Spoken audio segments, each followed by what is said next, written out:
It's exciting when you win, it's exciting when you lose, because the process should be exactly the same. Whether you win or you lose, as you go back and you look and you find things that you could have done better, you find things that you've done well that worked, you figure out how did they work, why did they work, and how can you make them work again. It's time to pull that energy from fear, doubt, anxiety, out of competition and comparison. If you're gonna get it done, I need you to listen and focus. The people that are living their dream are finding winners to attach themselves to. The people that are living their dreams are the people that know that if it's going to happen, it's up to them. And they're resolving within themselves, it's not over until I win. You in a losing culture. You've been in a generation after generation of losing. You're like, I'm tired. When you wake up in the morning, I expect to win. I expect it to be a great day. Listen to me very closely. I do not get up at 3 o'clock in the morning to lose. Expect to be successful. Expect it to be positive. When you set out for a goal, expect that it's gonna happen. That's all I need you to do. Number one, expect it to happen. I'm gonna show you how great I am. You will never win the battle if you don't get up. Getting knocked down does not mean that you stay down. Getting knocked down doesn't mean that you're not breathing. Getting knocked down doesn't mean that it's over. Getting knocked down doesn't mean that you just stay on your back because that ground is hard and it's cold. You better learn how to get up. It's necessary that you associate with winners, that you work your system, that you are relentless, that you never give up. It's you. You've got to take personal responsibility. You've got to make it your personal business to make it happen. And you've got to resolve within yourself that I can do this, that it's hard. But you've got to say, it's not over until I win. It's about how hard you can get hit and keep moving forward. How much you can take and keep moving forward. That's how winning is done. I am ready to be a winner. I deserve to be a winner. I am destined to be a winner. From this day forward, all I know is winning. Listen to me. I am determined, come hell or high water, to win. We win because we are disciplined. We will not falter. If you want a thing bad enough to go out and fight for it, to work day and night for it, to give up your time, your peace, and your sleep for it, if all that you dream and scheme is about it, and life seems useless and worthless without it, and if you gladly sweat for it and fret for it and plan for it, and lose all your terror of the opposition for it, with the help of God you'll get it. We did not come this far to just break down and lose now. I'm a winner. I'm going to win. True desire in the heart, that itch that you have, whatever it is you want to do, that thing that you want to do to help others and to grow and to make money, that desire, that itch, that's God's proof to you, sent beforehand already to indicate that it's yours. Aspire to make a difference. So you are what you are in this world. It's either one or two things. Either you're somebody or you're nobody. Never give up. Without commitment, you'll never start. But more importantly, without consistency, you'll never finish. It's not easy. If it were easy, there'd be no Denzel Washington. So, keep working, keep striving, never give up, fall down 7 times, get up 8. Ease is a greater threat to progress than hardship. So, keep moving, keep growing, keep learning. See you at work.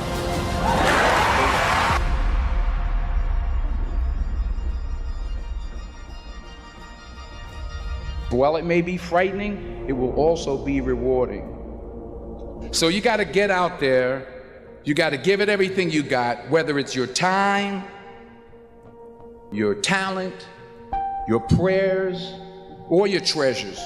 Because taking risk is not just about going for a job. It's also about knowing what you know and what you don't know.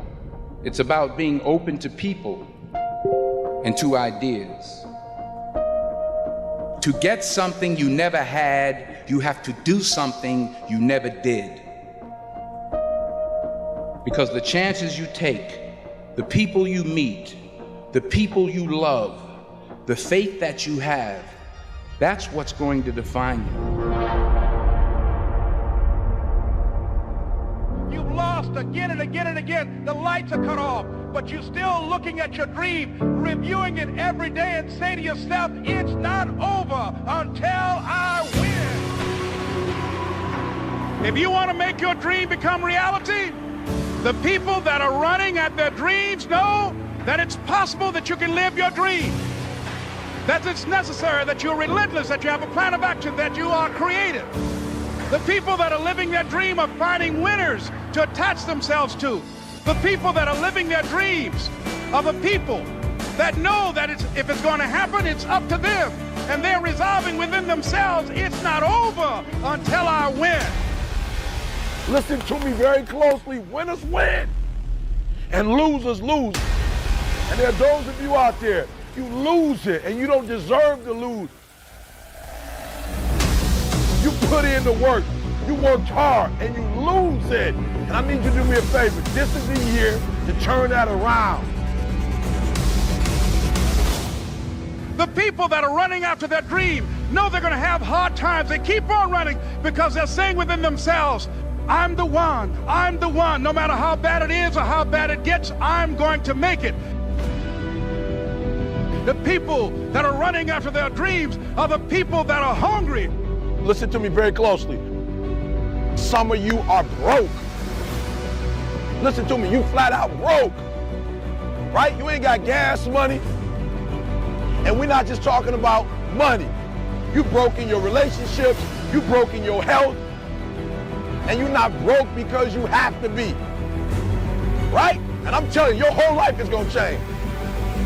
If you would get off the couch, stop playing video games.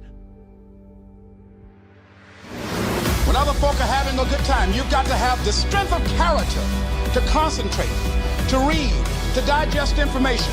You've got to learn how to become resourceful. You've got to learn how to become creative.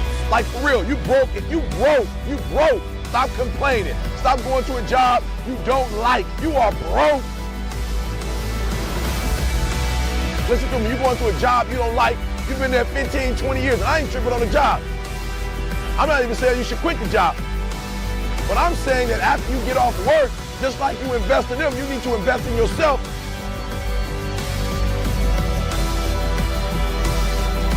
And the problem is simple. You're not investing in your idea. That you're always looking for a way to get over, always looking for a way that you can break through, and always looking for a way that you can strike a telling blow. And you're broke because you're not getting the I. You're not understanding the I. I told you last week.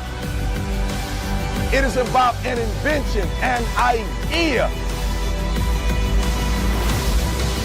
And I got to separate what I do from who I am. Listen to me, your phone getting cut off, on and off. Listen to me, you are broke. You've got to make it your personal business to make it happen. And you've got to resolve within yourself that I can do this, that it's hard. But you've got to say, I'm the one. I'm the one to make this happen. I'm the one to become successful in this business. As you work to help other people to become successful, that feeds your success. That if you want a thing bad enough to go out and fight for it, to work day and night for it, to give up your time, your peace, and your sleep for it, if all that you dream and scheme is about it, and life seems useless and worthless without it, and if you gladly sweat for it and fret for it and plan for it, and lose all your terror of the opposition for it, and if you simply go after that thing that you want with all of your capacity, strength and sagacity, faith, hope and confidence, and stern pertinacity, if neither cold poverty, famish or gulf sickness, of pain, of body and brain can keep you away from the thing that you want. If dogged and grim, you besiege and beset it, with the help of God you'll get it. It's not over until I win.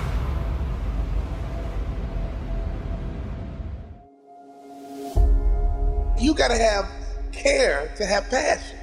And you hear people say all the time, I don't care. If that's you, you don't have passion. You gotta care, okay? You gotta care if we win or lose. You gotta care if we come in last place. You gotta care if I don't win a championship, I'm gonna be pissed off.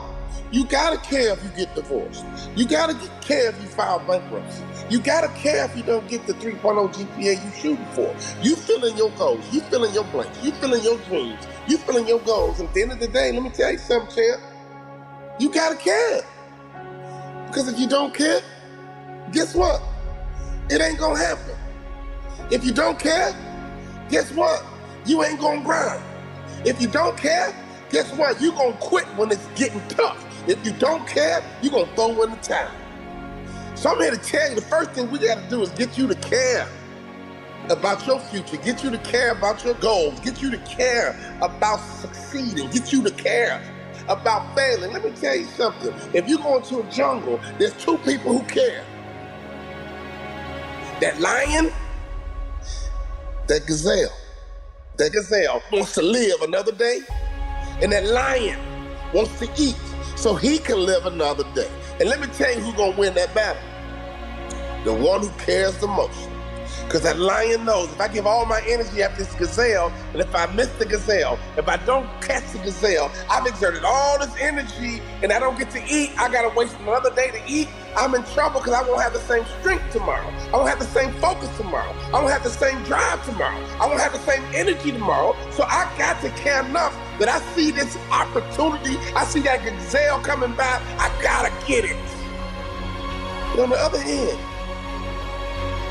that gazelle is like, man, if I can elude this lion, I can live another day. If I can elude this lion, I can get home to my family. If I can elude this lion, I can get home to my babies. If I can elude this lion, I can get my family out the projects. If I can elude this lion, we can get off welfare. If I can elude this lion, I can get out of bankruptcy. If I can elude this lion just one more day, maybe I can get off drugs.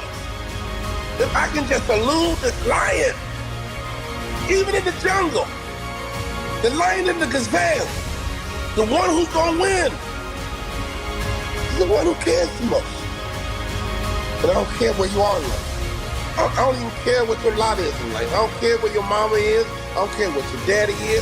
I don't care what they did. I don't care how they are. I don't care your background. I don't care what house you're in. I don't care what neighbor you from. I don't care what side of the track that you're on. All I'm telling you right now is that until you care, you can't get to A. Inside your company, who cares the most? Inside your division, who cares the most? Inside your family, who cares the most? We gotta care, man. And if that lion is hungry enough, and if he care enough, he gonna get that gazelle. But if that gazelle is fast enough and elusive enough, that gazelle gonna get away. When you wake up in the morning, every day, you gotta care. And you gotta live your life like you a lion. You gotta live your life like you are that gazelle. Hello, and welcome to your day.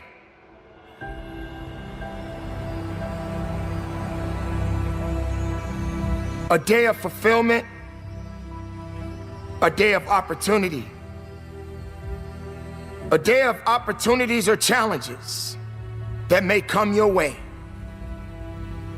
What are your expectations? What is it that you ultimately want? What are you looking to do? It is time for you to stop wandering in the wilderness and start focusing on the journey at hand. Pushing yourself forward and working as hard as you can is only a fraction of what this journey is going to be all about. Will you be prepared? Are you prepared? Will you accept the fact that your birth was no accident? Will you accept the fact that there is a purpose attached to you? Will you accept the fact that you are a living, breathing testimony? It is time for you to stop feeling sorry. It is time for you to stop doubting.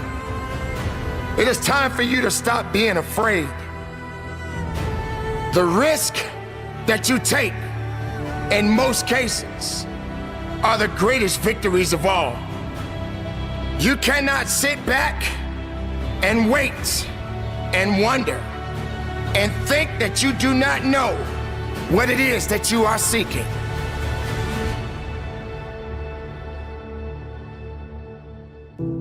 You are seeking success. You are seeking victories. You are seeking growth. You are seeking potential. Because you, my friend, are the greatest creation on earth. All you have to do is fight for what it is that you believe in. Push with integrity. Don't just hope for it. Will it. Don't just think about it. Be about it. If you want something, you have to go get it. It's all business, nothing personal. Stop keeping your head down. Stop feeling sorry for yourself. If you want it, go get it. It's yours. Your body, your mind, your soul. It is one. All you gotta do is go out there and get what it is that you are looking for. It is not going to be easy, my friend. It is not going to be a walk in the park where you can walk and smile all day.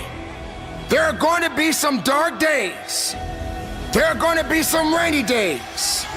There are going to be some sunny days. But at the end of the day, you are above ground and not under it. It is time for you to push harder than you've ever pushed in your life. It is time for you to work as hard as you can. I want you to take a look in the mirror. The image in the mirror, that is not who you are. You are greater than the image in the mirror. You walk, you push, you do whatever it takes. You keep working hard, you dig deep, you find a way, you make a way. This is your time. Don't wait for somebody else to give you something. Earn it. You work for it. And from the bottom of my heart, conduct your business. And I believe collectively as a group, we're going to kick the competition's butt because we understand how important it is to think, execute, and dominate. Suck it up. Get tough. Suck it up. Get tough. People want to have success. People want to make a lot of money, but they want it to be easy without any challenges. Do you think it was easy for me to become one of the top 450 basketball players in the world that you never heard of? The only way I made it to the NBA is I was fundamentally sound, I was mentally tough, and I never quit. And even when I wanted to quit, I had people in my life that would make sure I didn't quit. I hired and set out the top 10 motivational speakers, watched all their videos, and I watched them one by one because I understand that if I pay attention to what the best are doing, I could be the best too. I watched game film on Michael Jordan. No matter how much I watched, I couldn't do what Michael Jordan could do. I would watch Magic Johnson. I couldn't do what Magic Johnson would do, but I sat there and had these videos. I watched Les Brown, Zig Ziglar, Tony Robbins. My whole wife was scared. I was scared. I called into my office and I said what husbands say. I said, babe, we're gonna be okay. Every month the checking account was dwindling. I said, babe, we're gonna be okay. Let's start a motivational speaking business. I go to Jerry Sloan and I say, Jerry, I'm trying to make your team, but since we don't scrimmage, I feel like I can't show you what I can do. Go to Corral, hear me clearly. Listen to his answer, and it will unlock some mysteries as to how you become the best in the world at what you do over a long period of time. Jerry, I'm trying to make your team, but I feel like I can't show you what I can do. He says, Walter, I already know what you can do. But if you want to make my team, I suggest you listen, follow directions, and execute. Listen, follow directions, and execute. What I didn't realize, even though we didn't scrimmage in practice, throughout practice, we did drills, and he created what I call habits and rituals. Every single day, practice was the same. Every single day, we drilled on fundamentals. Every single day, we worked on habits and rituals. So even though my mind was floating, even though I was selfish and self-centered, he was conditioning me into the culture through practice of habits and rituals. The reason why I tripled my NBA income in 3 years is because of habits and rituals. Next year, if your name didn't get called to come across the stage, I'm here to tell you they will call your name next year if you go back home and execute habits and rituals. I wanted to scrimmage for me, but Jerry Sloan was getting me ready to play for the Utah Jazz. So every day, it was about habits and rituals. Having hot food is about habits and rituals. Great customer service is about habits and rituals. Being the best in the world at what you do, being a pro, is all about habits and rituals.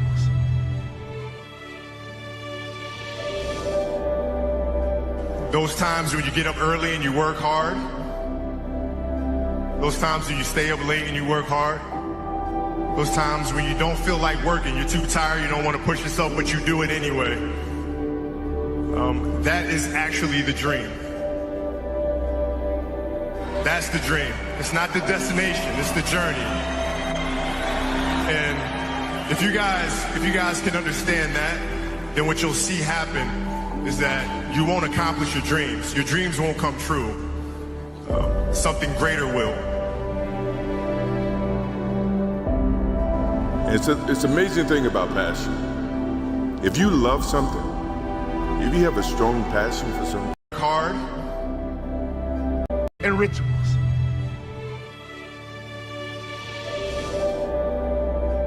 Those times when you get up early and you work hard. Those times when you stay up late and you work hard. Those times when you don't feel like working, you're too tired, you don't want to push yourself, but you do it anyway. That is actually the dream. That's the dream. It's not the destination, it's the journey. And if you guys can understand that, then what you'll see happen is that you won't accomplish your dreams. Your dreams won't come true. Something greater will. It's an amazing thing about passion. If you love something, if you have a strong passion for something, you would go to the extreme to try to understand or try to get it. Whatever you have a love for, if you have to walk, you would go get it. If you have to beg someone, you would go get it. I don't think you guys understand how present you guys were with me. You know, you guys were there with me at 5:30 in the morning when I was running the track and I was midway through my workout. And I didn't know if I could make it through. And I thought about the expectations you guys had for me and you had for our team. And it pushed me through.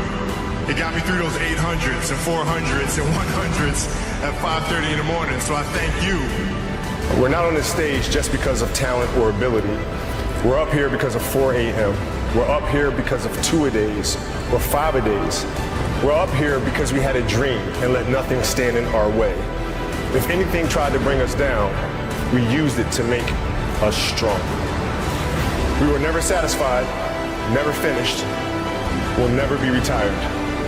My high school English teacher, Mr. Fisk, he had this beautiful quote, and it read, "Rest at the end, not in the middle." And I took that to heart. I believe there's time for resting at the end, but for me, that time is not now. Thank you for this tremendous honor in acknowledging my basketball career.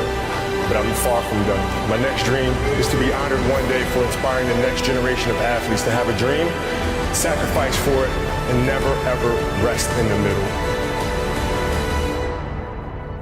Rest at the end, not in the middle. Be yourself. That's it. Be you. Be you. There's no gimmick. You don't have to contrive anything. Who are you? Where are you today? What is your story? Where does that come from? And if you guys can understand that, then I'm doing my job as a father. Thank you guys so much. I love you. Mamba out.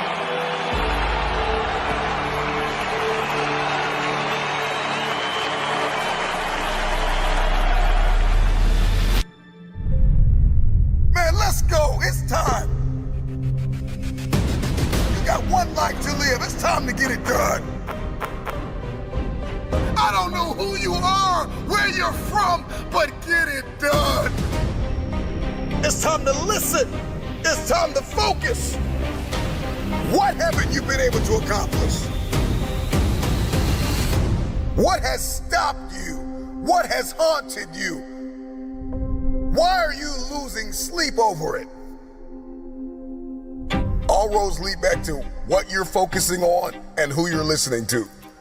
Energy flows where focus goes. So what are you focused on? If you haven't been able to get it done, today marks the first day of the best days of your life.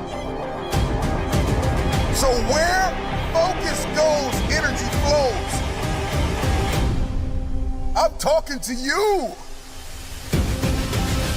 If you're gonna get it done, I need you to listen and focus. At all costs, protect your peace. If you're gonna get it done, you gotta let some things go. Stop waiting to feel like it. Stop waiting until you see it. Stop waiting for somebody to come and save you. Nobody's coming to rescue you. The problem with many of you is that you're focused on your fears. You're focused on the risk more than you are the reward. The prize goes to the hardest worker in the room. The question is, how bad do you want this? The problem with many of you is that you're not tired enough. You're focused on the pain of the process more than you are the glory on the other side. You're listening to the wrong people. You're listening to the wrong voices. It's time to pull that energy from fear. Pull that energy away from doubt. How bad do you want this? If you can hear my voice, I'm just wondering if you are bold enough. If you are daring enough, if your faith is outrageous enough to take a chance on yourself, it's time to manifest. It's time to get it done. Fight, fight, fight for your future. It may hurt, but get it done. With tears in your eyes, get it done. If nobody believes in you, get it done. If the person you love most walks out on you, get it done. If your children don't believe in you, get it done. If your spouse don't believe in you, get it done. It's always impossible until it's done. So get it done. Over the course of my life, I've come to realize that in order to get things done, there are some things I've got to get over. And that's the problem with many of you, is that you're not over the relationship gone bad. You're not over the job that you lost. You're not over the person that walked out on you, the people and the places where you've experienced trauma and anguish. You're not over it. You're not over the fear. You're not over the anxiety. You don't smile anymore. You don't laugh anymore. You don't love like you used to. And there's some things you're gonna have to get over. You have not been able to get it done because you're carrying so much weight from the past. You don't feel like it. But newsflash, stop waiting to feel it. At the end of the day, you can listen to 1,000,000 motivational speeches, but you are going to have to wake up and make a decision to get it done. The moment you are no longer willing to tolerate where you are, everything changes. Nobody's gonna be able to pull you out of the murky water, out of this muddy, bloody, painful, miserable place that you're in. You're gonna have to make up your mind. Enough is enough. I'm getting out of this place. And I got stuff to do.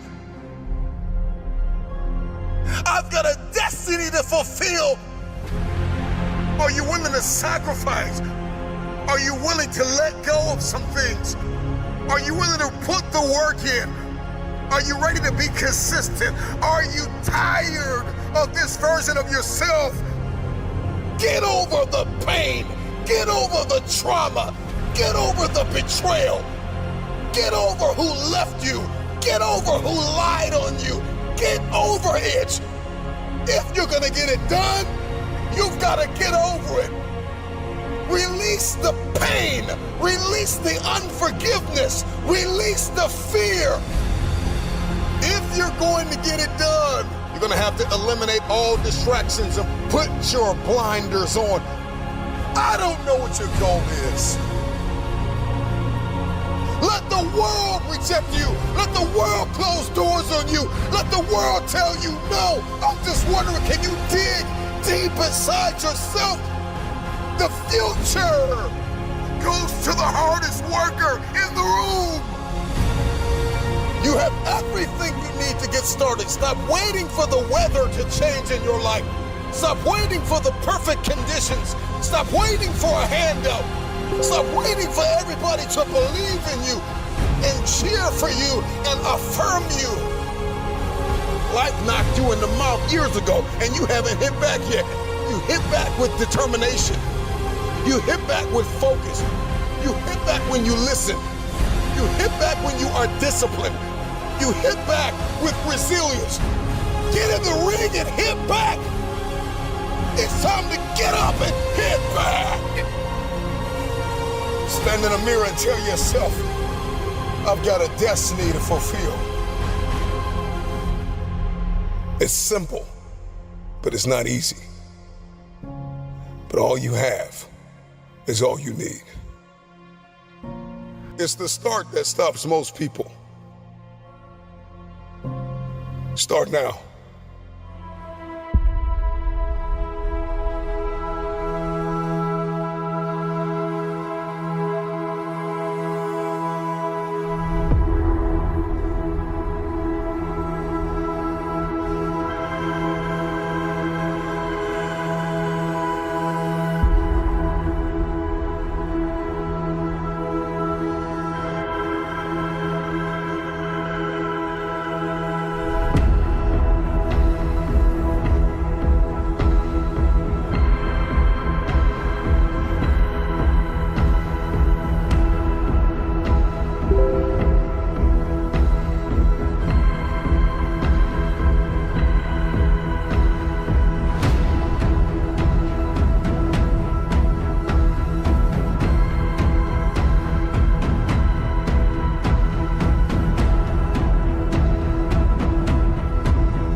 The person who goes to the gym every single day, regardless of how they feel, will always beat the person who goes to the gym when they feel like going to the gym. It is astounding how many people want to be spectacular in life but also want to fit in and be normal. You are, by definition, aiming for average. Normal people get normal results.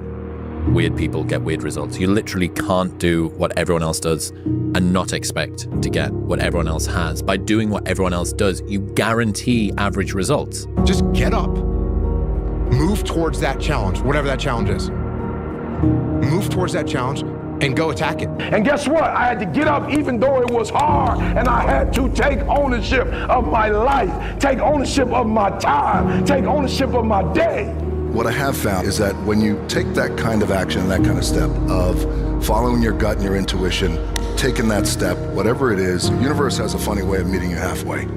That winners fail a million times. What makes them a winner is that they believe in it, they're headstrong. Nothing's gonna stop them. The spectators have tried it and failed it and remain sitting down. They don't get up anymore because they don't believe it enough. The naysayers' disbelief overrides their ability, potential, and mental capacity that they can be more than that. When the rest of the world shut you down, you woke up the next day and you said, I got this, I do this, I breathe this, I am this, you can't stop me. Like, I'm gonna be the baddest motherfucker walking. Man up, stop crying. The decisions you make right now is up to you. You crying about something that happened to you when you was a kid. You ain't even no kid no more. You a grown man. Take full ownership. The stupid stuff you doing, your parents didn't make you play no video games. And what you crying about? So what, your daddy wasn't there? What you crying about? You ain't 10 no more. Man up. So I had to learn to man up very quickly. And I think that was an edge because I had to learn how to make money. I had to learn how to make friends. I had to learn how to fight. I had to learn how to defend myself. I had to learn how to defend my family. When our back's against the wall, you have the instinct to want to protect your family. You see, all the instincts are in here. It's pulling those instincts out. And sometimes to pull out the right instincts requires some travesty or crisis or challenges to go through. So human up, get up and get on it, because the weak will struggle. Success is reserved for those that are the strongest. And so every time I would need to pull the trigger on something and there was resistance and reluctance, those 5 words, it's time to man up. And then I would do it. And you need to have the courage to follow through. Quit half-assing yourself. Every time I've risen the standards, people have made me feel guilty that maybe I'm raising it too high. Maybe I'm too tough on my guys. Maybe I'm too edgy. And I expect everybody to step up and man up and woman up. Maybe I'm a little too demanding. Maybe I shouldn't raise my standards to this level. Don't let them confuse you. You keep raising the standard. And guess what? I had to get up even though it was hard, and I had to take ownership of my life, take ownership of my time, take ownership of my day. Sometimes, man, we really gotta teach ourselves how to be a man. Along that journey, we'll bump our head and then learn the lesson. You know, dig deep and do what you have to do. It's time to man up and become a man. Kill the boy. And let the man be born. The difference is, how do you look at it? How do you approach it? How do you deal with it? How do you admit it and see it for what it is? And then what do you do about it? What do you do about it? You cry about it? You mope about it? You drink about it? You sleep around about it? You get mad and get in fights about it? You just hang around? Just turn the world out? Just zombie about it? You fry yourself with marijuana about it? Say, Dwayne, I'm sad. Dude, that's a part of life. You think you're the only man on this planet that's sad? Say, Dwayne, I'm going through depression. Well, welcome to the world. Welcome to the rest of us. If you look at the stats around suicidality in the UK, the thing that's most likely to kill someone between the age of like 18 and 40 is themselves, for a man. Do we really not know what it is to be a good man? And I would go so far as to say to be a good human being, right? Because take responsibility for what you're doing. Take ownership of your world. Take ownership of your life. Go try and accomplish something that's hard. You may win, you may lose, you may succeed, you may fail. I'll tell you what, you'll be better. If you avoid those things that are hard, if you don't accept that challenge, if you don't step up and step into that cold water, and you sit on your couch and eat Doritos, I can tell you this is not a good move. This is not a good move. Don't do that. Don't do that. Just get up, move towards that challenge, whatever that challenge is. Move towards that challenge and go attack it. It's wake up! Stop sleeping on yourself. Step into your authenticity. Step into your intelligence and your brilliance. Release your gift. God has given you something great. Release it into the earth. Whatever that goal is, whatever that insurmountable feat has been, whether it's weight loss, financial, mindset, relational, I don't care what it is, career, to be a CEO or an investor, whatever it is, get it done. This is not the year you sleep in yourself. There's nothing gonna stop me. If you didn't make me, you can't break me. If you didn't make the sun come up, you can't stop me. If you didn't make the moon shine at night, you can't stop me. My purpose, my will, my dedication, my motivation is all about doing the business, because guess what, ladies and gentlemen? That's what I'm about. I'm about that business. I'm about that life. What are you about? Man up, stop crying. My teacher don't like you. Why? Maybe you disrespectful. Why don't say she don't like you? Go look in the mirror and take full ownership. Why does she not like me? You watching LeBron make his dreams become a reality. You watching the Black Mamba make his dreams become reality. If you put the same time LeBron put in, and I started studying, and I realized as an African-American male, I need to get a master's degree and a PhD in order to do what I'm doing. And guess what? I had to get up even though it was hard, and I had to take ownership of my life, take ownership of my time, take ownership of my day. Change happens when the pain of staying the same becomes greater than the pain of making a change. Like, if you are angry, use it. If you are sad, use it. Because, like, what else are you going to do with it? Like, you might as well let it help you. Like, or it uses you. There's a moment when every boy realizes no one's coming to save him. And that's when he becomes a man. And some boys never get there and stay children forever. No one's effing coming to save you. No one's going to make you better at your business. No one is going to get you to be a better persuader of people or framer of people other than you. There's a lot of grown men and women that are still boys and girls because they think someone else is coming to change their life. The only thing that's valuable, guys, is how you see yourself in the mirror. How you look at your shadow of life. And are you happy walking next to it? No one's coming. No one's coming, everyone. No one. Nobody is coming to take responsibility for your dreams. Nobody is coming and gonna get that project done that you've been thinking about doing. No one is coming to grow your business, to heal your pain, to improve your marriage, or to make more money for you. It is up to you. It has always been up to you. Your life is your responsibility. So what? You slip up. You fall down. Big deal. That doesn't mean you stop. Do you give up or do you keep going? No one else forgives you. Learn to forgive yourself. Hold yourself up. When everybody else says no, you say yes. It's time to take ownership. You want your clothes washed? Mama, make the boy wash his clothes. Teach him how to separate the colors from the white. Mama, let your boy cook. Teach him how to cook. Let him take ownership. Make him go grocery shopping. He said, well, he don't know how to cook like me. Give him at least a day then. Give him 2 days. Take ownership. Teach him how to change the oil. Make him put gas in the car. Ownership. I love my daughter to life, but when we go to the gas station, my baby girl get out and pump the gas. And somebody said, why you make your queen to be? Why you make her pump gas? Because I need to teach her one day I might die on this plane and she need to know how to put the gas in the car. And I was thinking about all the things you got from your time in the SEALs, and it's almost a bit of like a microcosm of what I think a lot of men are looking for. You know, that sense of purpose, that brotherhood. And they find it these days in like video games and stuff, right? Video games, I've got no, I cast no judgment on people that play video games. I've played video games my whole life.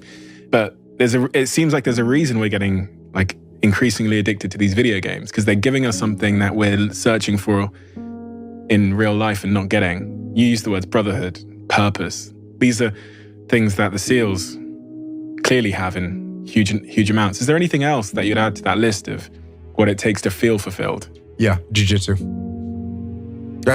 It almost has become a joke amongst me, my friends, people that listen to me, is you got some kind of a problem in the world, you got some kind of problem in your life, go train jiu-jitsu. There's a reason why I say that. Because the things that you just mentioned, discipline. Guess what you need to go train jiu-jitsu when you're tired and you don't feel like it? discipline. Guess how you feel when you're done? You feel awesome. You get a bunch of dopamine. Guess who you're there with? A bunch of dudes that you can relate to. And guess what you're gonna do together? You're gonna struggle. You're gonna go through some hardship together. You're gonna sweat, you're gonna choke, you're gonna get your arm broken. Like, these things are gonna happen. Not gonna get your arm broken, but you may. Or you're gonna be with a little brotherhood. And by the way, women train jiu-jitsu too. My daughters all train jiu-jitsu. It's all good. It's all good. So yeah, jiu-jitsu is one way. Now look, could you go to the rock climbing gym? Yes, you could. Could you go to the CrossFit gym? Yes, you could. Could you go to the soccer. Yeah, the soccer field, football field, whatever. Yeah, you can do that stuff. So yeah, go do that stuff. Go do that stuff. That's shared suffering together with a group on a regular basis, whether you want to or not. Those are all little components of being in the military, being in the SEAL teams. That's what it is. That's what you're doing. What does a SEAL platoon do? They train to get ready go to war. How do they do that? They go to the desert, they carry their guns, they run through little choreographed moves, they get hot, they carry weight. It's suffering, it's just shared suffering, and they're working together. And they're learning skills. That's what you're doing in a jiu-jitsu gym. That's what you're doing on the soccer field. So go out and do those things with other human beings, and it's gonna make things better for sure. Listen to me very closely. Make these boys grow up. Fellas, take ownership. Don't you ever say you don't have something because of what somebody's doing. So I need you to take ownership of your time, of your what?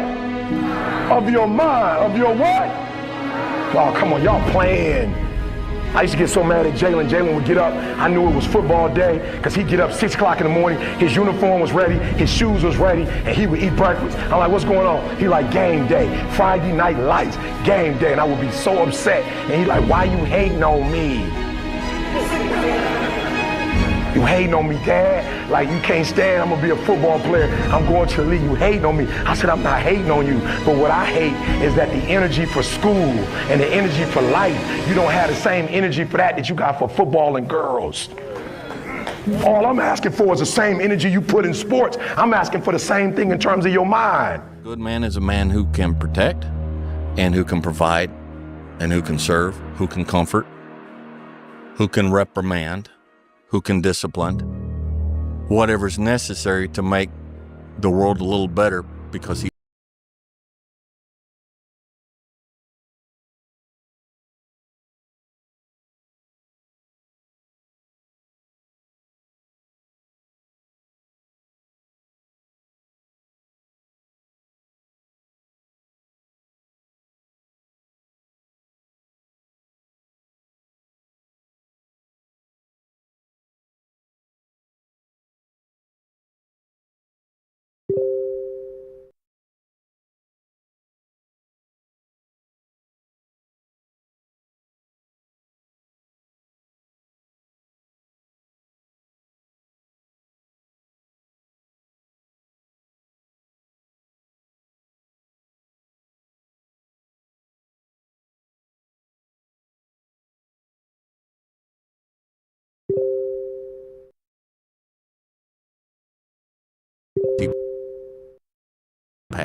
pass through. The loud voices of this world are the 99% who don't understand exactly what you have to do. That's why when I speak and you don't understand me, it's probably a good thing. Because that probably means I'm in an area of life that you're not in. It is astounding how many people want to be spectacular in life but also want to fit in and be normal. You are, by definition, aiming for average. Normal people get normal results. Weird people get weird results. You literally can't do what everyone else does and not expect to get what everyone else has. By doing what everyone else does, you guarantee average results. Be the guy who embraces the ugly, the miserable. Be the guy who embraces hard work, the grind. Don't be afraid of being hurt. Don't be afraid of sacrificing some blood. You ask all my teammates, one thing about Michael Jordan was he never asked me to do something that he didn't do. And they're gonna say, well, he wasn't really a nice guy. He may have been a tyrant. Oh, well, that's you. because you never wanted anything. If you're cool with walking in the shadows of yourself and, you know, the only person you got is the man right there in the shadow, man. How you doing? Pretty good. How you doing? All right, man. Cool. It's kind of weird having a conversation with you, but ain't no one else around because everyone else has faded way back then, way back there. You know, if you're cool with that kind of walk of life, I tell you, man, the world is your playground. So I went to a powerlifting competition a couple of years ago. There was this one guy there lifting. He holds a bunch of records in the squat, and he's a normal working class guy from a normal working class town on the outskirts of Newcastle. And watching that man warm up is something else. He's got a sacred playlist. He never listens to the songs apart from when he's about to step on to the lifting platform. He's got these headphones on and he's just walking up and down in the same way that you'd see a bull ready to go out, ready to go and chase something. And he steps out on stage and the hairs stand up on the back of your neck. You're watching this guy channel rage, fury. That's the god of war. It's your brother, your mom, your friend, the one comment they're going to say. You've changed. Why are you doing another kick like this? Oh, you're going to try that now. Okay, here we go again. The thing is that it's not about them being right or wrong. Again, it's about how right and how wrong they could be. Let's say you wanted to start a podcast in the past and you did 3 episodes and then you fell off. And then they think, I told you so. Stop with these dreams. Stop with this crazy content stuff. You're never going to become an influencer or whatever your goal is. Replace influencer with whatever your thing is. The thing is that you are still closer having done 3 than having done 0. And so it's just about directional correctness and realizing that criticizers are more often correct, but when it matters most, incorrect. But for some reason I thought that I needed to be the guy. And I said, no, you know what? You don't need to be the guy. You're a leader. You need to support your leader. And it's not about you. And so that right there also changed my attitude, because then, from then on, in my career and in my life, I realized, hey, I don't always need to be the center of attention, which is what our ego wants us to do. Our ego always wants it to be about us. And it's not about us. It's not about us at all. In fact, in a situation like that, where the platoon commander wants to do something, maybe he sees something that I don't see, maybe he's got a different strategic objective that he wants to accomplish, and I'm undermining that. And what does that do to our platoon? Hey, it makes me feel great, because I think, oh yeah, I might not be the guy in charge, but I'm out here making the calls. That's your ego. And what you have to do is subordinate your ego and be supportive of the person that's in charge, and you move forward together as a team, because that's what it's about. It's not about me. It's about the team. If you are someone that deals with a crippling sense of insufficiency, your ability to discount any good thoughts you have in your mind is going to be so strong. If you try and lead with positivity first, I need to think it, wish it, believe it, and I will achieve it, your set point of negativity is going to just crush that into the ground. I'm speaking from personal experience, right? As the guy that was chronically unconfident and still has the imposter syndrome that does creep in, you have to start with action. It needs to be, okay, what would have had to have happened in a week's time for me to look back on that week and find pride in myself? Stop breaking promises to yourself. When you say, I'm going to wake up tomorrow at 7 a.m. and when the option comes to hit the snooze button, don't do it. There's one win that you've got for the day. That's action, right? You want to leave your job and become a writer. Okay, can you commit to writing 1 blog post on Substack per week for the next 3 weeks? That would make you feel like less of a loser if you did that. Action has to come first. Winning requires you to go so far deep inside yourself.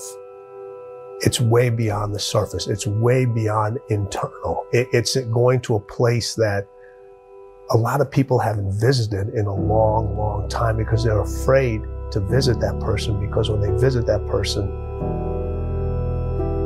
they don't know who that person is anymore. Your life is just to live your life inside the world. Try not to bash into the walls too much. Try to have a nice family life, have fun, save a little money. But life, that's a very limited life. Life can be much broader once you discover one simple fact, and that is everything around you that you call life was made up by people that were no smarter than you. And you can change it. You can influence it. You can build your own things that other people can use. And the minute that you understand that you can poke life and actually something will, if you push in, something will pop out the other side, that you can change it, you can mold it. That's maybe the most important thing. When I was growing up, I watched like a lot of Westerns. It was the silent hero kind of thing, the Gary Cooper thing. But my idea of masculinity growing up was a man who was in control of himself, who wasn't mean, wasn't pushing people around, who was decent, who treated women well. So treating women well is a masculine virtue, is a good thing. It comes from a position of strength. You're not insecure about your masculinity. You don't have to prove that you're a man by demeaning women, by pushing them around. You can respect women, and respecting them is a sign of your strength, is a sign of being secure in your masculinity. You don't need to put other people down to make yourself feel better. Okay, so we have to redefine these qualities, but there are no icons like out there. You either have the Andrew Tates out there, you have these wimpy men who are just so afraid of being masculine. Okay, your aggression, your assertiveness, your testosterone, it's a good thing. It's how things get done. It's what energizes you, what puts you in the world. What makes you ambitious. It makes you assert yourself and motivate yourself. It has to be channeled. It has to be disciplined. But you have to see, we were talking about our people-pleasing things and how you reframe it. You have to see who you are and see the virtue in it and see the power in that. Look, I always try to outwork people, right? That's just how I made my mark. So the game was at 7. I was like, you know what? I'm gonna come to the Staples Center because we're playing. This is when the Lakers had Kobe and Shaq. Right. Okay, this is like the championship Lakers. I was like, I'm gonna get there at 3 o'clock, and I want to make sure I make 400 made shots before I go back into the room, and then I sit in the sauna and I get ready for the game. So, get in the car, get to the gym, get there, and as I'm walking onto the court, who do I see? I see Kobe Bryant, already working out. So I worked out for a good hour and a half. And when I came off, after I was done, I sat down, and of course I still heard the ball bouncing. I looked down, I'm like, this guy's still working out. He was working out for it looks like he was in a dead sweat when I got here. And he's still going. And it's not like his moves are nonchalant or lazy. He's doing like game moves, I sit there and I unlace my shoes. I'm like, I want to see how long this goes. So I sit out there and watch. 25 minutes. And he got done. I said, okay, I think I've seen enough. Go play, come back, get in the sauna, get ready for the game. That game, he drops 40 on us, okay? And after the game is over, I'm like, I have to ask this guy. Like, I have to understand, like, why he works like that. Right. So after the game is over, I'm like, hey, Kobe, like, why were you in the gym for so long? He's like, because I saw you come in. and I wanted you to know that it doesn't matter how hard you work, that I'm willing to work harder than you. Wow. And he's like, there's nothing wrong with that. Like, I'm not saying I dislike you as a person. You inspire me to be better. Right. And it was the first time I started to see this level of competitiveness where I said, I need to start doing more. You are a man. Stand up and be a man. Make the hard decisions, make the sacrifices, make the unpopular decisions, and become comfortable in your own skin. And if you are not a person that you are comfortable being alone with, that is the one person in this universe that you have full power, full right, and full responsibility to change. Like, when do you become a man? You become a man when you become responsible for other people. And part of that is taking accountability. Yep. I grew up in a culture that told me going to war made you a man. Going to prison and coming back makes you a man. Making $1 million makes you a man, and it doesn't. Who teaches you to be a man? We all have these ladders of battles, roads we have to walk in our given lives. Be you famous or whoever's out there listening, we all have our individual challenges. It's cliche, money don't make it better. It don't. Fame just magnifies the problems and the opportunities. I never looked at things as problems. I look at them as opportunities. Maybe that's something I can say. You know, someone, but she did this, and well, what an opportunity you have. Yeah, well, the world, you know, because they said this and Shannon said that. Yeah, well, what an opportunity you have to make a difference. Because you never know who's watching. Winners fail 1,000,000 times. What makes them a winner is that they believe in it, they're headstrong. Nothing's gonna stop them. The spectators have tried it and failed it and remain sitting down. They don't get up anymore because they don't believe it enough. The naysayers' disbelief overrides their ability, potential, and mental capacity that they can be more than that. Why is that? Why do people assume that tomorrow is waiting for them? Why do people think that that son owes them something? Why do people think that the idea of having more time is the best time to have? You don't have a lot of time, ladies and gentlemen. All you got is what you have. And what you have is what you need. And what you need is to get up and be about your business. Because life is just that. It's business. So what are you gonna do? Are you gonna lay around and wait for your opportunities to pass you by? Arm yourself with words. Be precise in your language. Right? Say what you mean. Read great men and great women. Make yourself literate. Get your tongue in order. Get it under your own control.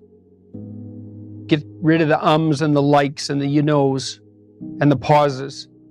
And get rid of everything you say that you only say to impress other people. And just see if you can say what you believe to be true. There's sometimes you could be in a meeting and you could be the smartest guy in the room and you don't want to let anybody know that. Let everybody talk, let everybody think they're smarter than you, but you really know what's going on. There's other times when you're in the room, you could be the least smartest guy in the room, but you got to make them think that you're smarter than them. And if you can master that technique, then you can get just about anything you want in any negotiation. I have found that to be true. Let people talk first. Try to get as much out of them as you possibly can. And then you can kind of figure it out. Like with Gotti, a couple of times I had to sit down with him. I knew that he could never believe that I was winning. So in the midst of the argument, I had to figure out what he really wanted and how I can get what I want, letting him think that he got what he wanted. It's all about how you carry yourself. In the warrior arsenal, we have different tools. We have physical tools like talent, mobility, strength, coordination, techniques, leverage, angles, timing. But if you're talking about mind, we have different tools, visualization, emotional control. In the spiritual side, we have hope, we have faith, we have patience. Those elements, they give you a chance of letting the situation cook in a slow burn and see how it goes. Because if you're impatient, if you don't have the hope, if you're not believing in yourself, but if you faith, you're gonna find the light, you're gonna find the hole, you have the hope, you think it's gonna do well. So you become smoother even in the bumpy rides. So I start to feel like my growth was depending on this growth, not only physical, not only mental, but also spiritual. I think one of the things that people struggle with is actually being very real with themselves. The difference between the difference between understanding who you are versus who you wish you were. And I think that's something that I'm always very fascinated by when I have a meeting like this. Like, what kind of read do you have on yourself? And how, I think I would struggle a lot if I didn't really genuinely know who I was. And then once you know who you are, you get more comfortable with what you're up to. Are you gonna let success sit around and wait for you? You believe that success is your best friend. Success doesn't care about you if you don't care about success. You know why? Because success has already made up its mind. It is going in the direction that it needs to go. It is hunting for the one that wants it the most. But you're not doing the hunting. You're sitting around waiting. you become something else less of yourself because you don't believe that you have the potential and the capability to be the best of yourself. So why? You just sit back and you wait for somebody to pat you on the shoulder and say it's okay, at least you gave it your best. Your best ain't good enough. Your best don't work. You need to go beyond your best. You need to go beyond the level. You need to let the world know that you exist. You need to let the world know that you made different. You're built different. You're stronger. You're more passionate. You believe in yourself. When the rest of the world shut you down, you woke up the next day and you said, I got this. I do this. I breathe this. I am this. You can't stop me. Just in your life, be an agent for good. It's kind of like people say, I support the troops. I support the troops. What do you do for the troops? Do you send them care packages? No. Do you walk up to them when you see them in a restaurant, in the airport in uniform, and do you stick your hand out and say, thank you for your service? No, I don't do anything, but I support the troops. No, that just means you're not against the troops. And going through life, become a good man or woman. Second, be a dangerous man. Now, being dangerous is not being a threat. They're two different things. Often the most dangerous man in the room is the quietest man in the room. You can't be a good man, a fully good man, if you're not a dangerous man. All right? To be good is to do good to people, and sometimes doing good to people is protecting those people. It's protecting those people, protecting those around us, all right? Third, be educated. Listen, you want to know how to be a man among men? You start following and reading and listening to guys like Jocko Willett, Jordan Peterson, these guys, and start learning. Start reading.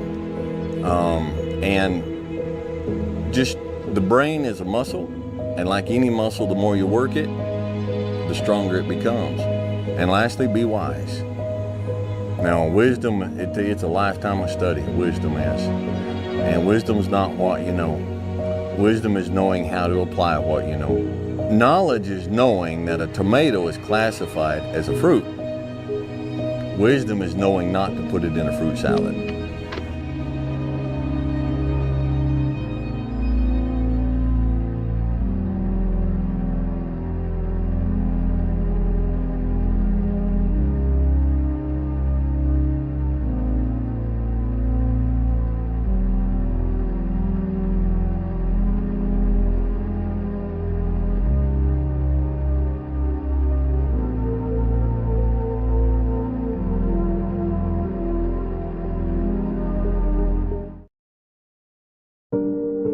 I'm thankful to see another day. No, things aren't what I want them to be.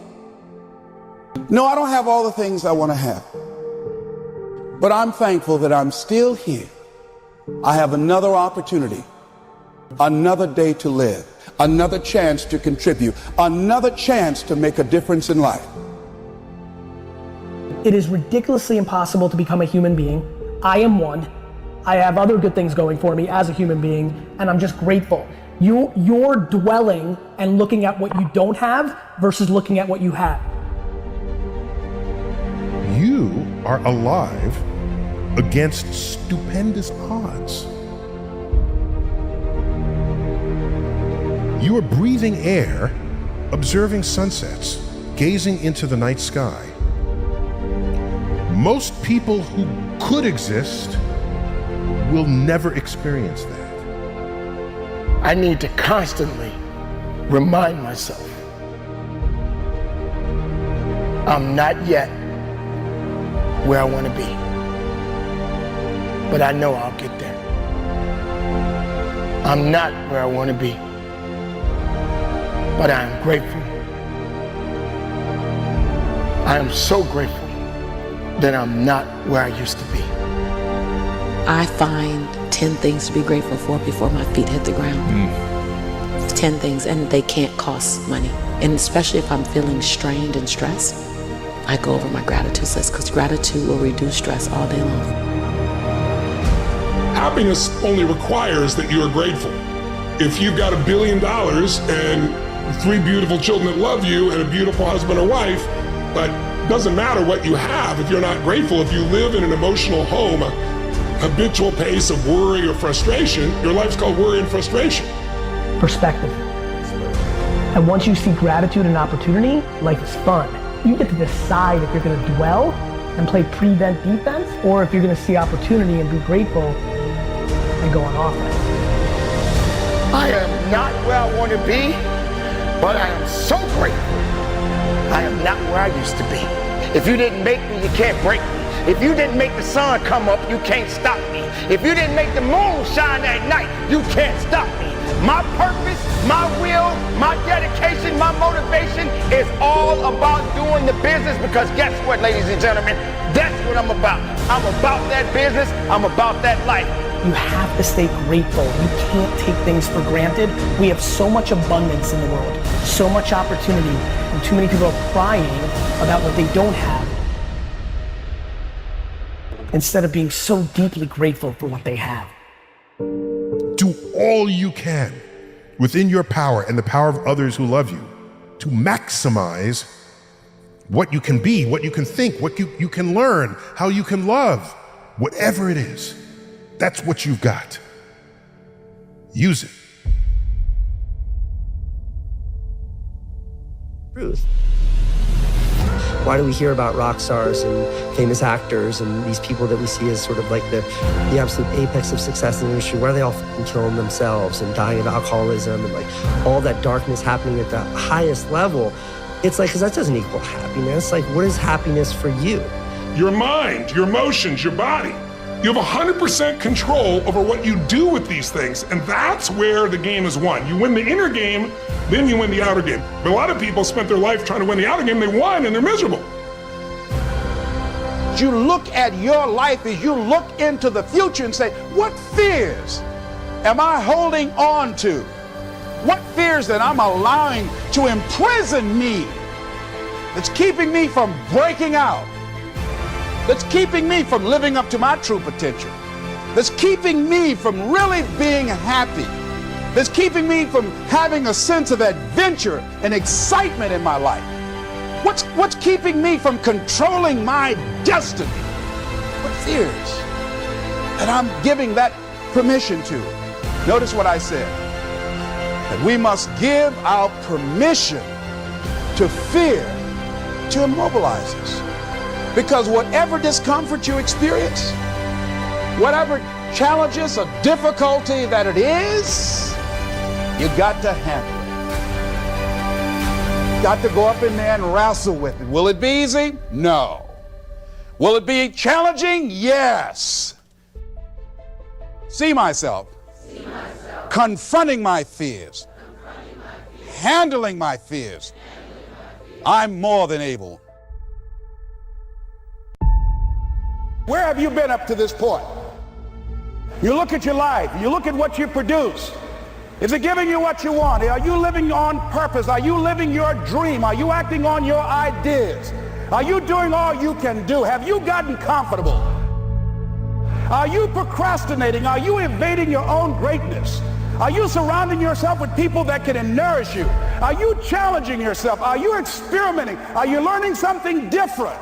Is your life an adventure, or is it boring? Where have you been?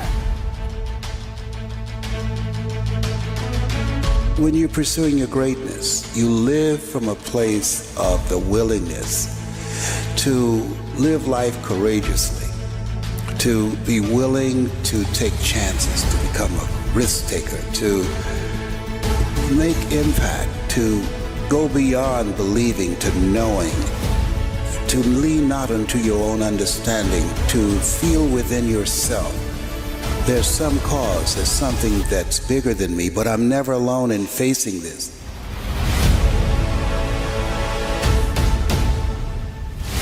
See, we don't have the courage, and that's what it takes, courage. It takes guts to do that which you know you need to do. If you don't have the courage to act, life many times will move on you and make you act. Life will whoop your butt so bad You will be so miserable, you will catch so much hell, you say, yes, I will do it. What do you want me to do? Take me. You've got some idea, some dream that you might have to go back and brush it off and look at it again and say, I've got to do this. This is my stuff. This is what I'm supposed to do. This is why I showed up. Where are you going with your life? What decisions are you making right now as you look into the future? It's necessary that you get outside of your comfort zone. It's necessary that you develop some new relationships where you can learn from people. It's necessary that you do reading, that you do research. It's necessary, if you're already involved in some business, that you don't be satisfied with where you are. You want to make it today? It's necessary for you to constantly look at ways of getting better. Not only is it possible for you to have your dream, and it's necessary for you to challenge yourself to go after it and get better and leverage relationships that can help you get to where you want to go. But it's you. The major key to your reaching your dream, your living up to your greatness, your making your contribution is you. Good times create weak people. Weak people create bad times. Bad times create strong people. Strong people create good times. My whole thing is leaders anticipate, losers react. If you can anticipate what's coming, you can really take advantage. If you wait till it hits you, you're in trouble. The biggest problem people have is they think they're not supposed to have any. Problems are the fuel for growth. It's like if you don't have any problems, you're either a liar or you might call them challenges. It feels better. I understand that. Anybody who doesn't have problems is either totally asleep at the wheel or they don't have much of any kind of a life. But then there's fulfillment. And fulfillment is living what you're made for. Is it a lack of confidence? No, it's a lack of mission. I like winning. I like being the best at what I do. So I'm not going to settle for less than that. Why would I? Michael Jordan making 1,000 shots before you take a break. So you look at Jordan or you look at, LeBron or you look at anybody who's the best in the world at what they do and you go, aren't they lucky? But if you actually study them, you'll see they're doing things, they're practicing in private things that make them certain in public and they get rewarded for what they do in public. Yeah. And you got to do the same. When you just know you're going to mess up, it's not going to be perfect. You're going to forget that line that you really wanted to say, but just put all the energy on the audience. Everything starts to change. If you stay ready, you don't have to get ready. It's a shift in your identity.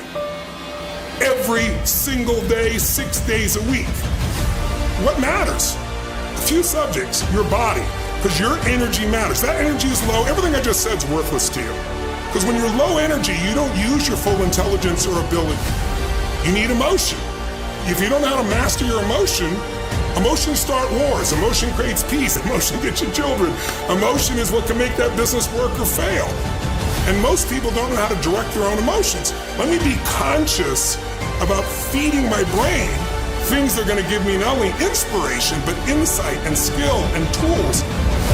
68% of the Fortune 1000 were started in either a recession or a depression.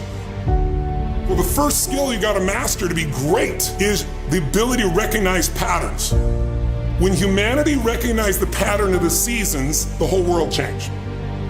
Because we went from hunter-gatherers trying to survive from place to place where we're exposed to everything, to wait a second. If we plant in the springtime, we protect in the summer, we reap in the fall, and then we hang on to some of that so we can live through the winter. That created communities for the first time, and then eventually cities and states and countries. So that changed the world. What will change a person's life is when you realize there's also a set of seasons in your own life.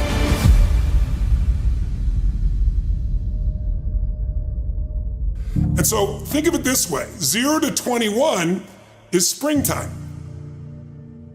Things are easy to grow in springtime. You don't have to do that much. Growing as a kid happens naturally.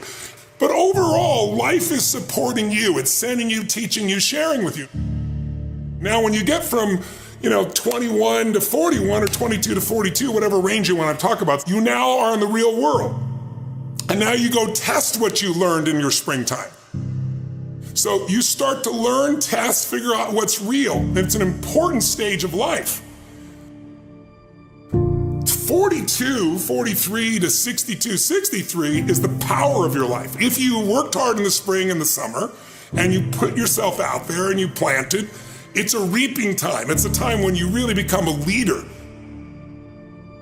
And then if you're lucky, you go from 63 to 83 and maybe 83 to 103, and you have an extended final season of your life where you get to be the mentor, you get to share. You get to make a difference. And maybe towards the end of your life, people look out for you again after you looked out for everybody else. That's kind of the cycle of life. What if you're born in 1910? World War I ends, the world looks like it's a great place, new technology, cars, radio, and then what happens? An explosion of abundance, the roaring 20s, and so you're a kid, you're 14, 15 years old, and you're like, I can't wait to get a car, to go. But what happened when that person hit the next stage of life at 19, 20, 21 years old? As they came of age, it's 1929. And suddenly, people are jumping out of buildings, total depression, Dust Bowl, nobody's got jobs. It looks horrific, and it was horrific. But did they get a break? No, when they turned 29, it's 1939. It looked like the whole world was gonna end. Hitler was sweeping across Europe, bombing London. It literally looked like the world as we know it was over. This is what gives me great optimism for everyone watching here. Winter's not forever. No pandemic lives forever. Everything changes and everything ends. And the good news about winter is it's always followed by springtime. What follows the night? The daytime. What a cool way to set it up if you were God or the universe. The first thing I do every single morning is I go in freezing cold water. And when you jump in, it never feels good to go in, but getting out, you feel incredible. But I do it for a different reason. I do it to train my brain to say, when I say now, it means now. When I say go, we go. I don't stand there because it's cold and go maybe in a minute when I'm ready. But I always do it because I've trained my brain. This is how we work. And if you train your brain to do that every single day, then it'll do it on the more difficult and important things in life.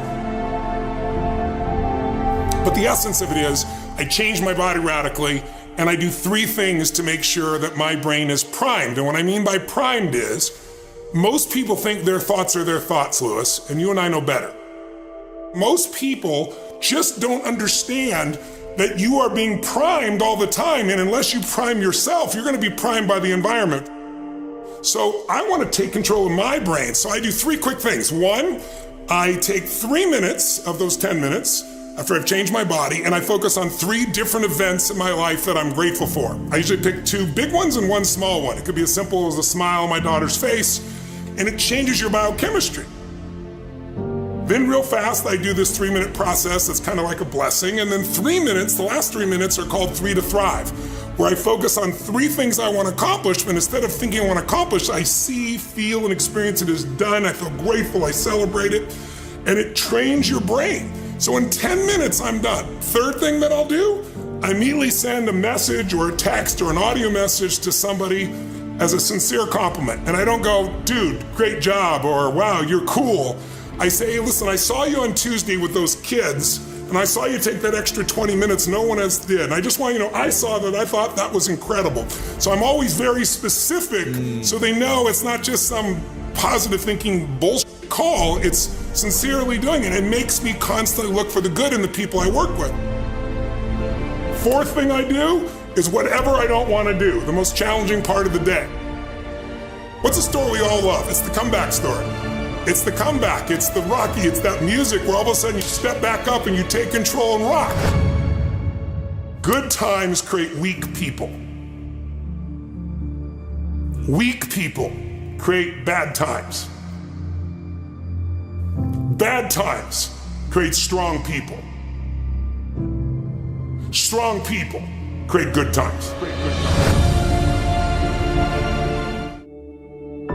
fact that you're still alive and still on this earth, even though it's been challenging and rough, and sometimes you get discouraged and uninspired to keep going.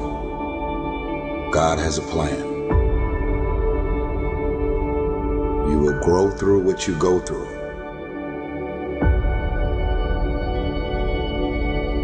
Don't be sad, be grateful.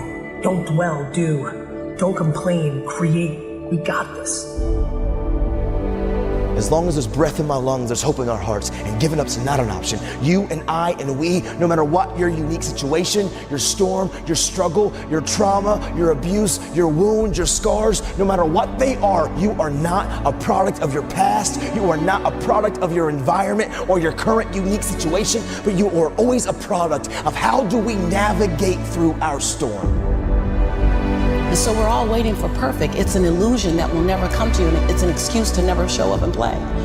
Your story is not meant to be your fortress. Your story is meant to be your fuel.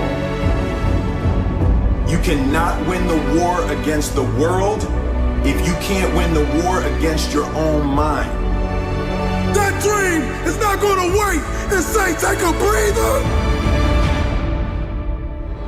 It's going to say, come catch me.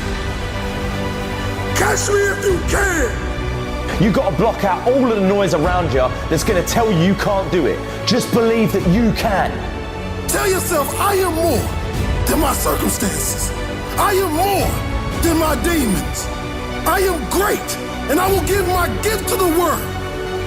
Because this is what I was born to do. Go get it, son. Go get it. Be sweet. Go get it. Be sweet. Go get it. Be sweet. Go get it. Be sweet. Go get it, son.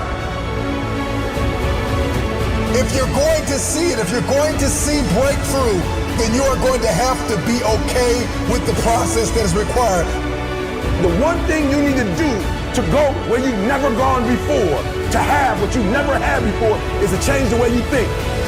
You're at the edge, watching someone else live, wondering what it's going to be like when you jump without ever jumping.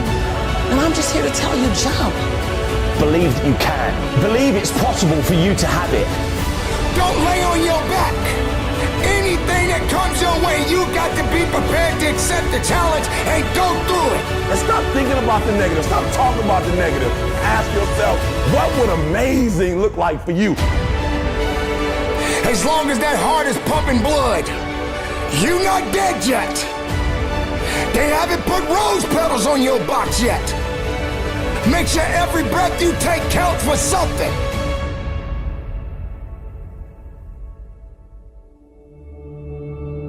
Continue to pursue purpose. And we all got a purpose. Every one of you in this room, we're born to not just exist, but to experience life. Every one of you in this room, you were born to leave your fingerprints on history. If you're struggling, if you're frustrated with yourself, if you're at that point where you're so sick of yourself and your excuses. I've been there, Stephen's been there. This is a normal part of the human experience. And at some point, either the pain is going to get big enough, or you're going to bump into somebody's story somewhere on this planet who has been in the position that you're in right now, facing the stuff that you're facing right now.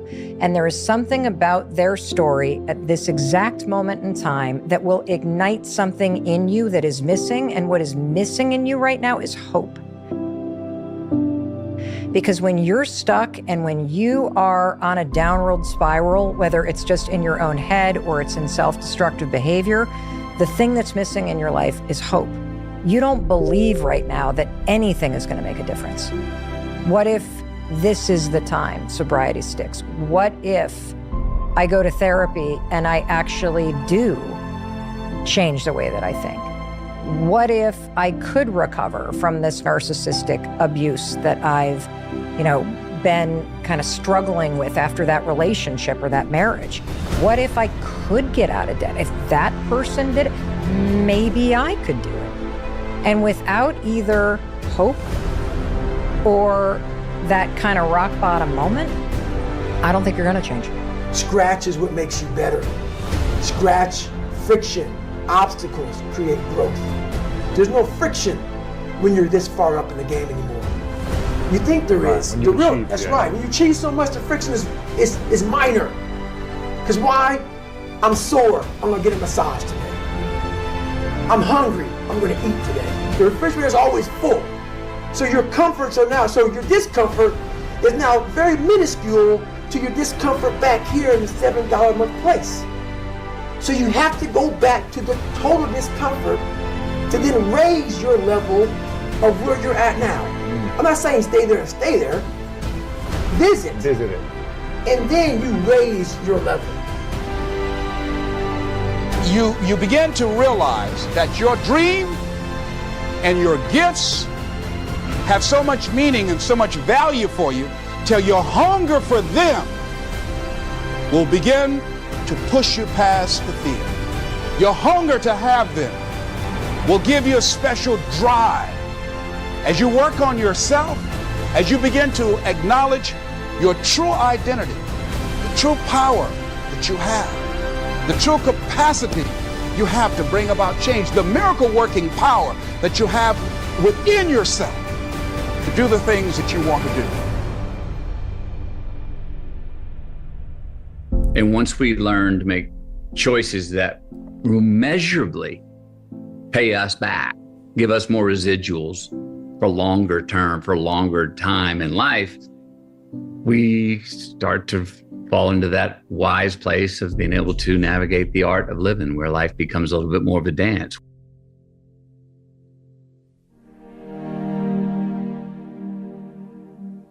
You're sitting on the edge of the bed trying to have an honest dialogue with yourself, and the little voice says, you know, it's pretty disgusting in here. And you think, well, I'm way above such trivial niceties as organizing my room. It's like, well, that's pride.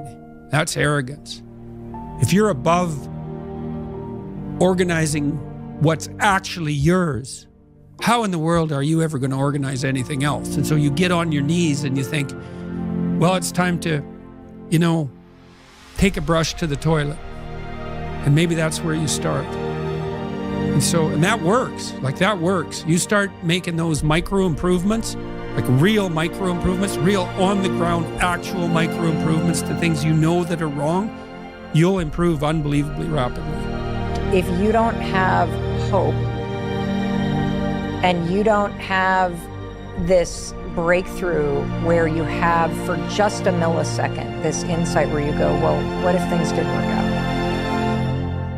If you don't have that moment, most people stay so stuck in resignation.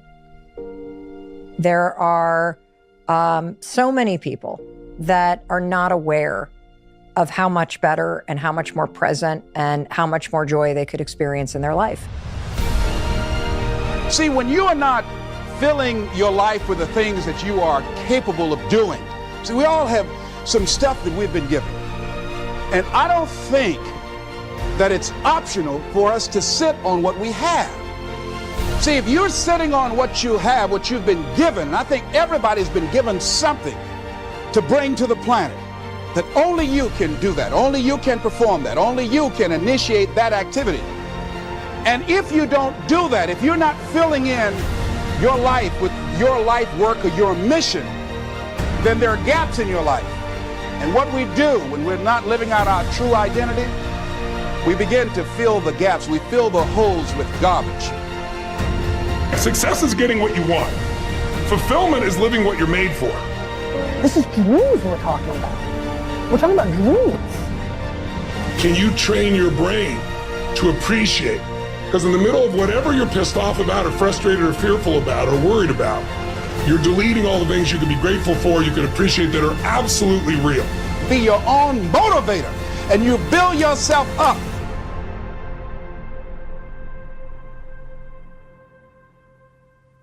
And that's the problem with the mind. You know, I want your listeners or viewers to really think about this. You do not experience life. You experience the life you focus on. That's it. In order to achieve greatness, you must first believe you can. What's the biggest challenge that most of these individuals have? What's the common challenge? Believe They don't believe, man. You know, it's all mental, and people don't get it. You know, everybody wants to say, okay, well, here go 10 steps to, okay, Lewis said do 8, ET said do 9. You know, this person says this is 12 steps, and everybody's trying to get the steps without the mentality. You got this. I believe in you. When somebody says, no matter what happens, whether it succeeds or fails, I'm going to be by your side. That's when I have the confidence to do difficult things. Wow. So it's the people in my life. You should recognize the potential in yourself and love yourself enough to make the changes that produce the best possible version of yourself. Or how do you overcome self-doubt? How do you overcome self-doubt? Help someone else overcome self-doubt. I love that. I love that. You overcome self-doubt by helping. And it's not a selfish thing. I'm only helping you so I can. You have to genuinely love and commit to the person. So it's not the car, the house, the whatever. It is that internal goal, that internal why. And so for me, I just think that's it. It's something within it. You gotta pull it out. And so it's easy when you have a why, a purpose. I'm doing it for this, I'm doing it for that. It's easy to get up and get going. But if it's just for a car, what happens, Louis, when you get the car? Because you can buy it. What happens when you get the house and you can buy the house? The only reason you're not the best right now is because you don't believe you're the best now. You can learn all the techniques in the world. If you don't believe in yourself, it won't happen for you. You have got to stand up to that voice. You've got to sell yourself every day on your abilities, on what you're doing, on the goal that you want to reach. You've got to sell yourself every day, every day, every day. According to your level of belief, it will manifest itself in what you're doing. Whatever we have right now, whatever we're demonstrating in our lives, is a result of what we believe subconsciously that we deserve. And part of increasing that belief level is that you have got to convince yourself every day.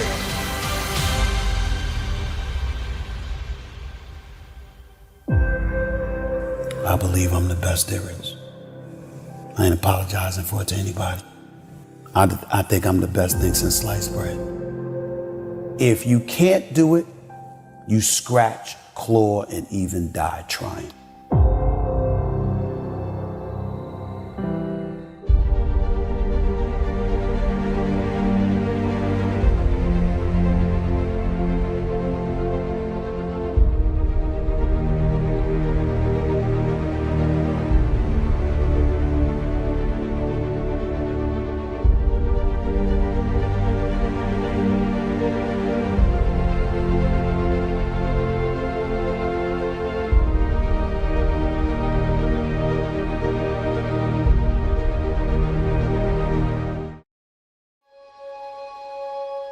Today I want to talk about a force so profound, so transformative, that it can change the very fabric of our lives.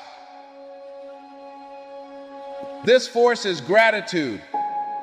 The two emotions that destroy your relationship, your business, your life, it's fear and anger. Those are two extremes. What's the emotion I want to train? Gratitude. You can't be grateful and fearful simultaneously. You can't be angry and grateful simultaneously. So what I do is I start my day, I make those changes, and I close my eyes or I look out at the water and I think of 3 things that I'm grateful for just a minute each. I find 10 things to be grateful for before my feet hit the ground. And especially if I'm feeling strained and stressed, I go over my gratitude list because gratitude will reduce stress all day long. In the hustle and bustle of our daily lives, we often overlook the power of simply being thankful. But let me tell you, gratitude is not just a feeling, it's a way of life. There's nothing you'll ever accomplish that's more remarkable than that you have a chance to accomplish something. When you're so grateful for the at-bat, you're happy. When we unpack the architecture of a winning mentality, we're dealing with somebody that every single day they're beating on their craft and they're closing the gap. They are crystal clear about where they are and where they're looking to go. This is the type of person that's got tunnel vision. They move in the dimension of mindfulness and gratitude. Say thank you for your heart that knows how to mend when it's broken.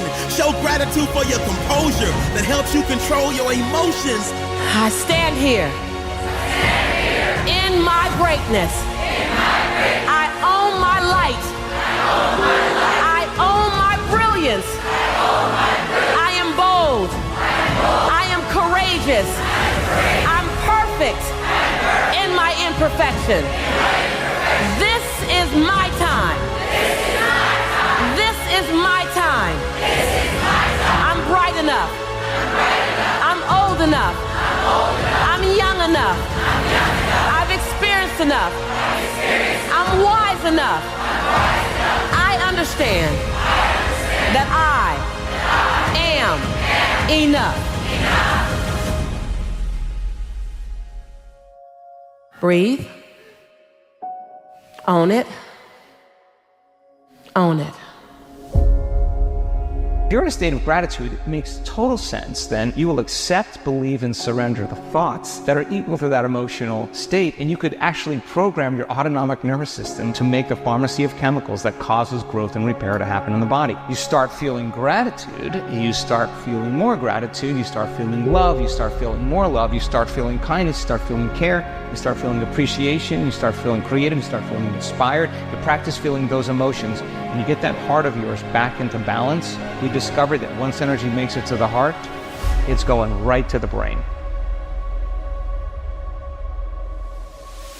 They take 3 minutes and it's kind of like a blessing or a prayer for the people around me, for the people I love. And there's been a lot of studies that Dalai Lama and others have done on compassion for strangers, what it does to your brain. And then the last 3 minutes I call 3 to Thrive, where I focus for a minute each on something I really want to make happen. I give thanks for it as it's done. I see it as done. I experience it as done. I wire my particular activating system. So now it's going to notice anything that relates to that, but it has a joyous feeling to it as well. And I'm done in 10 minutes and I'm ready to rock and roll.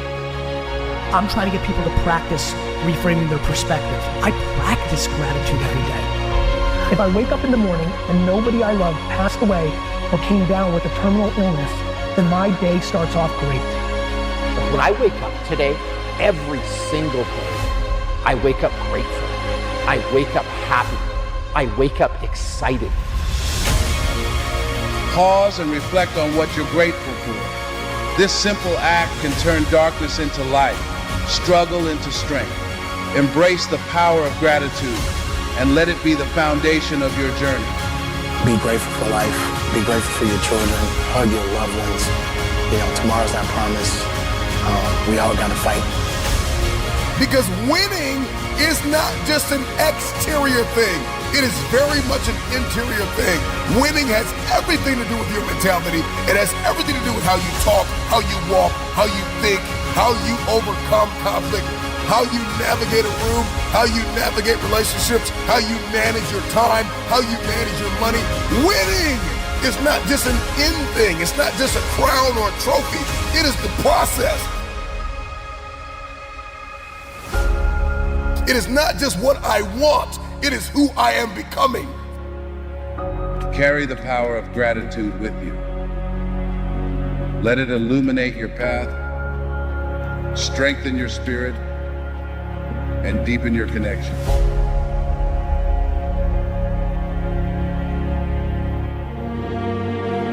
Self-love is the cure to self-hate. If you want to be happy, you have to love yourself. Self-love is the cure to feeling depleted, feeling like you have nothing left, you have no energy. Self-discipline is self-love. Your journey will have unexpected stops. It will have curves. It will have hills. It will have valleys. You will have sunny days. You will have rainy days. But you have to decide. If I encounter rejection, if I encounter frustration, I will not give up. You will find the calm, the peace, the hope, the faith, the courage, the expectancy you need to live. If you never get married, you enough. If you never pass that law degree, you enough. If you never become a doctor, you enough. If you never get married, you enough. If you never have a child, you are enough like you are. And that's why God created you. You are enough. The first thing you got to realize is that you got to love yourself. It's about self-love. Start understanding that if you're going to do something with your life, you got to fall in love with yourself again. The moment you start talking about self-love, you start seeing, you turn that lens inward, and you start coming in contact with your personal emotional history, right? You start, if I really love myself, how can I live a better life? It is time to be more selfish, where it's all about you and taking care of you. I like to think about it as this. You can be two things at once. You can be jealous of somebody, and you can also allow that to inspire you at the same time. You can be afraid, which is true, and you can still find the willpower to push yourself or discipline to push yourself forward. Human beings are very complex, and when you start to understand you're not just one thing, it gives you freedom to ride the waves of feelings, to ride the waves of experience, and to kind of go down and go, oh, this is a terrible thing, and know that you will be able to come out the other side of it. Every single good thing that happens in our lives, everything, comes at a cost. There's nothing for free. Somebody with an incredible career has no relationship with their kids. Everything comes at a cost, but at the same time, everything we struggle with has opportunity and lesson that goes with it. It's always balanced. And when something horrible happens in someone's life or something goes sideways, I always ask, but what did you learn? Life is about the pain of being alive. And when you know that, I find that very helpful to me. When I come back to that, I'm like, I'm struggling, I'm disappointed here, I wish this outcome had been different. But when I can come back to like, oh, but that's what life's all about. So what do I do now? You breathe it, you experience it, and then you move on and you heal in the doing. You've got to learn to be more resilient about these things, because that is life. It's not a bed of roses. Life is tough. And there's just a part of you, I think, in anything you're doing when you're struggling, is this really for me? Is this my destiny? Should I be doing this? And we misread failure from some sign. You know, is this a sign I shouldn't be doing it? You know, is this a sign I am, not cut out for this? Instead of looking for signs that you can win, right? And so I spent the first 5 years literally trying to find ways to quit, trying to find ways to get out, struggling. And I went broke. I lost a car. I had the water turned off in my place. People don't realize that there were just years and years of grinding and struggling and worrying in the beginning. And then I made some mental changes and some shifts that altered my life then again. I think you can win. I'm positive you can win. You just need to start changing your mindset. It means that you need to look at yourself and figure out who you are. What are you good at? What do you like? How are you gonna get to the place that you wanna get to? Success is waiting for you. Winning is waiting for you. Achievement is waiting for you, because you are a winner. You are focused. You are determined. You are a fighter. One of the hardest things, which became one of the greatest realizations, is truly coming face to face with myself and realizing that even though I have done extraordinary things in terms of my own thinking patterns, that there was a level to which I was still on the run, that I was darting off to a coffee shop or darting off to an airplane, and all of this racing around kept me from having to truly stop and stand with the woman in the mirror and just be still and figure out, what do I really want? You're a person, you're human, you're alive, and you matter. Every day